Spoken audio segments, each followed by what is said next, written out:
అల్వాల్లో ACP భార్య ఆత్మహత్య కేసులో కొత్త విషయాలు బయటకు వస్తున్నాయి. టీవీ9 తో మాట్లాడారు అపార్ట్మెంట్ వాచ్మెన్ కుటుంబం. నిన్న మధ్యాహ్నం ఏసీపీ నుంచి ఫోన్ కాల్ వచ్చింది. హేమలత ఫోన్ ఎత్తకపోవడంతో పైకి వెళ్లి చూడమన్నారు. స్పందన లేకపోవడంతో తలుపులు బద్దలు కొట్టారు కుటుంబ సభ్యులు.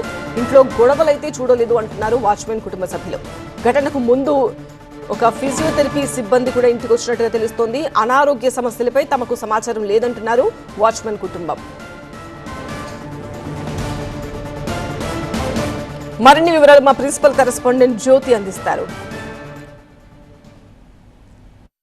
చార్మినార్ ఏసీపీ చంద్రశేఖర్ భార్య హేమలత ఆత్మహత్యకు సంబంధించి అల్వాల్ పోలీసులు అన్ని కోణాల్లో కూడా దర్యాప్తు చేస్తూ ఉన్నారు. అయితే ప్రస్తుతం మనం వాళ్ళు ఉంటున్నటువంటి అపార్ట్మెంట్ దగ్గర ఉన్నాము. ఇక్కడ వాచ్మెన్ మహిళకు ఒక ఆవిడ ఉన్నారు, ఒకసారి మాట్లాడిద్దాము.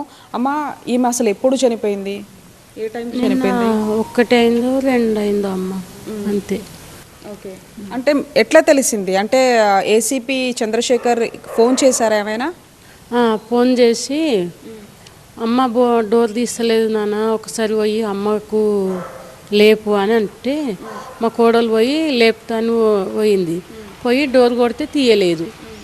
డోర్ తీస్తలేదు కదా అని మళ్ళా వాళ్ళ కొడుకు 3వ పిల్లలు అన్న డోర్ తీస్తలేదు అమ్మ, ఒకసారి రమ్మంటానంటే మళ్ళీ కొడుకు వాళ్ళ కోడలు అందరు పోయి డోర్ నూకితే తీయలేదు. మిషన్తో కోస్తే డోర్ వచ్చింది, అంతే. వీళ్ళు ఎక్కడ ఉంటారు అసలు? పైన ఎవరెవరు ఉంటారు?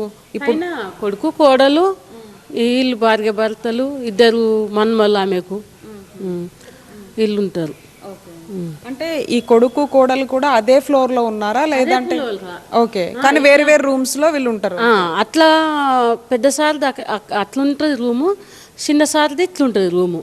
పైన ఇట్లానే అట్లా ఒక్కరిది ఇక్కడ ఇట్లా ఒక్కరిది, దూరం ఏం లేదు, దగ్గరనే. ఆమెకి ఏమైనా అనారోగ్య సమస్యలు ఉన్నాయా? అంటే వెన్ను నొప్పి, ఒకటి కడుపులో నొప్పి అని చెప్పేసి అని అంటున్నారు. ఇంకా అవి మనకు తెలివయి మేడం. ఇంకా అవి నొప్పులు అవి మసాజ్ చేసేటోళ్ళు కూడా వచ్చిర్రు అప్పుడే, వాళ్ళు వచ్చి చేసిపోయారు. పెద్దసారి కూడా లేట్గానే పోయిండు. నిన్న ఆదివారం కూడా పెద్దసారి కూడా లేట్గానే పోయిండు. కొట్లాడిండ్రు అన్నది ఏం లేదు, అంత బాగానే ఉన్నారు. ఇట్లా ఏడికి సమ్మక్క సారక్క జాతర పోదాము, బోనం చేద్దాము, ఇక్కడ పోదాము అక్కడ పోదాము అని అత్త కోడళ్ళు కూడా మాట్లాడుకోరట. అంత బాగానే ఉన్నది అమ్మ. మరి అంత గొడవలేం పెట్టుకోలేరు, అంత ఏం లేదు. టిఫిన్ కూడా చేసిందంట. మేము వచ్చి కూడా 2 ఏళ్ళ నరదం అవుతుంది. అంత బాగుందమ్మ, అట్లా ఏం లేదు, గొడవలు బిడవలు అన్నది కూడా ఏం లేదు. అప్పట్లోనే ఆమె అర్ధగంటలనే మా కోడలు కూడా ఫోన్ చేసింది. అయితే వాళ్ళ మన్మడు ఉంటాడు కదా, ఇట్లా వాకింగ్ లెక్క దింపుకొస్తుంది మా కోడలు. చిన్న పిల్లగాని మీద పడతాడని పెద్ద పిల్లగాని తీసుకొచ్చి ఇట్లా వాకింగ్ లెక్క చేపిస్తుంది. చేపించి అయితే ఫోన్ చేసింది. ఫోన్ చేస్తే మా మన్మలు లేపిండు. మా మన్మలు లేపితే ఆంటీ పైనకే వస్తుంది మమ్మీ అని అన్నది. సరే అన్నది. సరే అనగానే ఇక తీసుకుపోయిండు, అంతే. కానీ అందులో గొడవలు వాళ్ళు ఇవి లేవమ్మ, అంత ప్రశాంతంగానే ఉన్నారు.